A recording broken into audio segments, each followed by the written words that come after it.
This is a short video on how to utilize the twin scan to retrieve diagnostic codes from your Harley Davidson. Of course, at this point you should have already installed your USB driver for the twin scan and connected it to your computer. We're going to open up the twin scan software. Now the twin scan 2 would be utilized for all of your J1850 applications, and the twin scan 3 would be utilized for all of your CAN bus applications with the 6-pin diagnostic connector.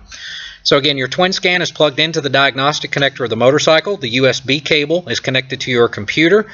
The ignition switch is on, and the stop run switch is on the motorcycle.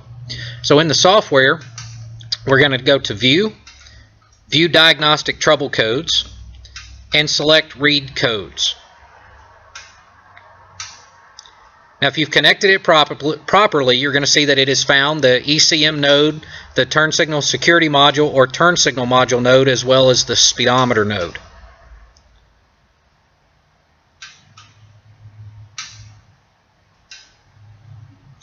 Then you can see it displays the ID number or part number for the ECM, as well as the current calibration code that's in the ECM.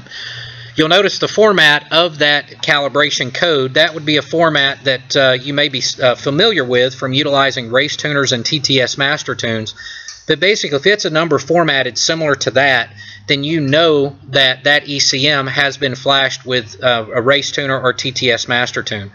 If it's a standard early Harley part number like the 5-digit dash 2-digit number series, then you know you're dealing with a stock flash on the ECM.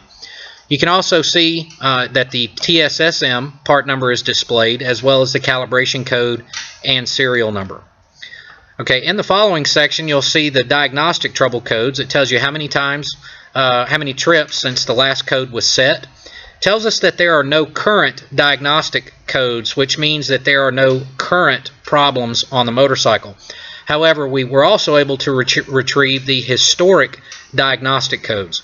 Now, not only do we provide the code, but we also provide a description of the code. And if there were any turn signal module or turn signal security module diagnostic codes, current or historic, those would be displayed there, as well as speedometer codes. If you're dealing with a bike that has anti-lock brakes, and you have our ABS series of the twin scan as well, then it would display any anti-lock brake codes there. Now here you have the option, of course, to print the codes. I always like to print codes to give them to my customers so they can verify what we've repaired, and then also pull the codes a second time after repairs to verify that those repairs were done and the codes are no longer active. And then at this point, if you'd prefer to clear the codes, you can do that by clearing the codes. And we should get a verification here shortly.